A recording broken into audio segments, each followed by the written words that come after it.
大家好，我是道义文斌。今天呢，我们来说说什么呢？说说鼻炎、鼻窦炎。鼻炎这个病呢，它看上去是小病，但是呢，这个是属于命运之病，很难治。跟那个很多慢性病，什么高血压、糖尿病啊，或者是癌症啊，这些都属于命运之病。这个专题呢，我过2天会专门来讲一下。然后在讲这个病例以前呢，我先提一下，就是中药这个东西啊，要怎么喝。中药经方一定要早喝。其实很多人从小孩子就要开始喝，因为像这种自然疗法呢，它很小的副作用。当然，你不要开得太浓。好的、正统的、正规的、远古的中医，它的方子一般都不苦，除非你是专门清热的。但是清热的用了黄连、黄芩啊、吴茱萸啊、方柏啊这些药也不是很苦，这一点要注意。毕竟中药的老祖宗过去是个厨师啊，厨师你想想看，会做出很难吃的东西吗？好，然后今天这个案例，这个人呢，鼻炎、鼻窦炎，然后呢，他鼻塞，然后那嗅觉也不好，胃口一般，然后心窝部这个地方呢有点闭塞不通，然后头也重，也有肩周炎，然后大便不好，便秘，啊，喜欢吃甜食，啊，你看看这症状很复杂吧？症状复杂不要紧，打蛇打七寸，做事要抓要害。你看看，你分析一下这个人。首先，我们看他说提了一个那个，说是那个爱吃甜食。好，这一点注意啊，这一点注意。爱吃甜食是不是并不是？我们说中医远古医学来抓这个症状，它是指病态的症状。你一般比如说我上次说的，如果你手掌心有点热，它是正常，因为手掌心是阴，阳要潜于阴，那手掌心当然是暖和的。我说的手掌心热，如果是种病态的话，它是热的心烦，热的心烦，非常烦躁，非常不安，热成这样，那才是病态。刚才我说了，爱吃甜食，如果这个人已经到了那种有点极端、有点异常、有点病态的情况，他极度的爱吃甜食，那说明什么？说明这个人脾虚啊。如果五行里面说是土虚，脾就是属土嘛，土虚的话，那人有一种自然的机制，要吃甜的，那就是那个甜是补脾嘛，要吃甜的来补这个脾。但是往往这个人脾虚，他消化能力不好，吃了甜食又觉得难受。当然有些人可能不难受，但是他吃了甜食以后，比如说他会那个血压升高一类的，他感觉上倒没什么难受，都说明他消化不好，这点要注意。那这个人是脾虚，这个人他有点过分爱吃甜食。好，那这个人的话，爱吃口味的话，那个甜酸苦辣咸，它每一个中医讲起来都是对应一个脏腑，甜对应的是脾，酸对应的是肝，苦对应的是心，辣对应的是肺，咸对应的是肾。它跟刚才我说的爱吃甜食，或者是你极度的爱吃辣的，极度的爱吃咸的，极度的爱吃酸的，等等等等，它其实以此类推，大家都可以在生活中观察自己。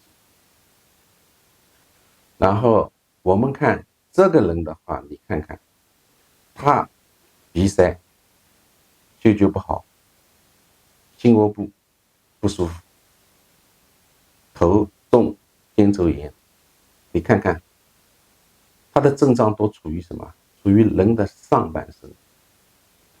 人的上半身的话，要补充一下，他便秘，便秘那就水不下去，那水在哪里？水也在上半身。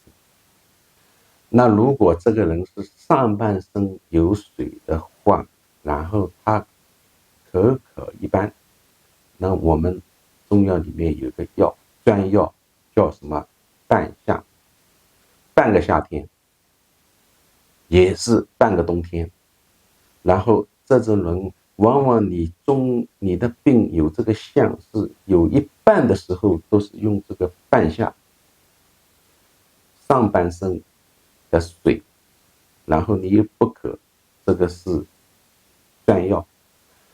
当然，像这个鼻炎是上半身的水的话，我们中医有个基本的套路，就是汗吐下，当然有个和吧，汗吐下，出汗，吐下大小便。那上水的话，照道理，它应该是用汗法或者用吐法。当然，我这个案例我是用和法。我曾经碰到一个病人，他是因为心烦，我给他治质子池汤，但是这个人吃好第二天跟我反映什么呢？说他吐了，喝了我的药吐了。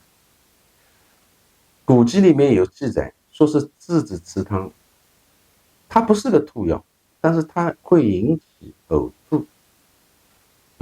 但是现在人一般不相信这个，那说明古籍记得有道理。但是这个人很欣喜的跟我说啊，他是吐了，但是吐好以后非常舒服。第二天他的鼻子长期不通的，他就突然通了，他非常开心。这个是因为治疗其他疾病，把这个也带好了，非常有趣。所以上半身的水，中医用吐法，但是现在一般的医生啊都是用和法，不会用很剧烈的方法，因为现在的这个很多环境，比如法律环境一类的话，它不允许你用很多很极端的方法。好，那这个病人注意啊，我们用半夏，然后要祛湿。祛湿，刚才说了，他很喜欢甜食，脾虚，祛湿要照顾到脾虚，我们中药里面有个专门的药是白术。好，然后这个人呢，我再给他一个什么天麻。天麻好理解，天上的麻药，天上的阳药。大家知道阳药是干什么的？你有水有湿，它就用阳药啊。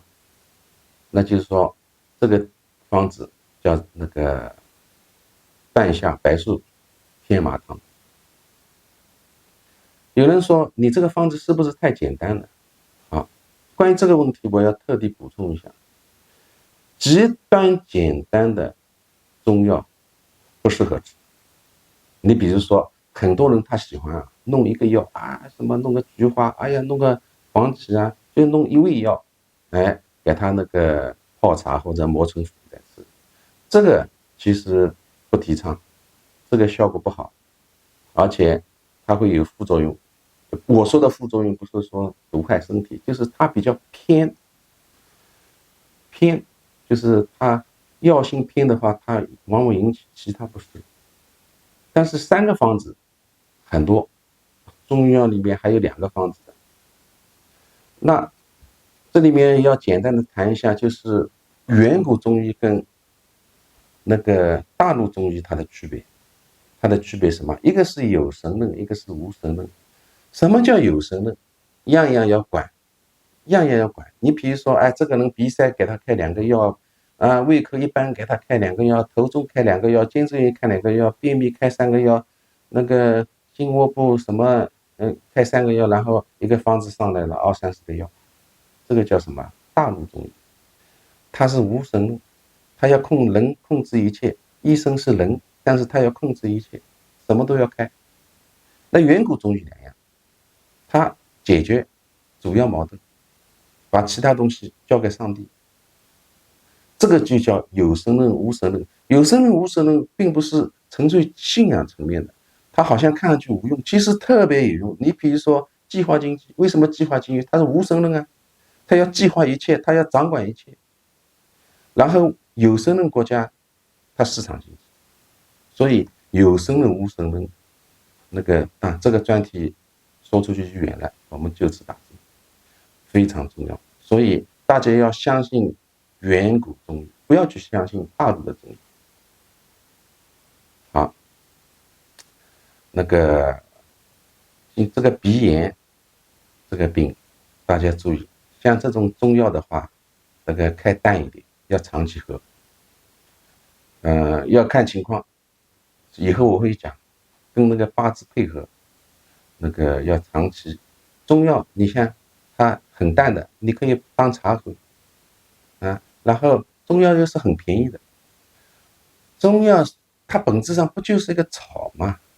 它便宜啊，它是上帝给我们最好的礼物，又便宜，又是没有副作用，要长期喝。然后，那今天那就先讲到这里。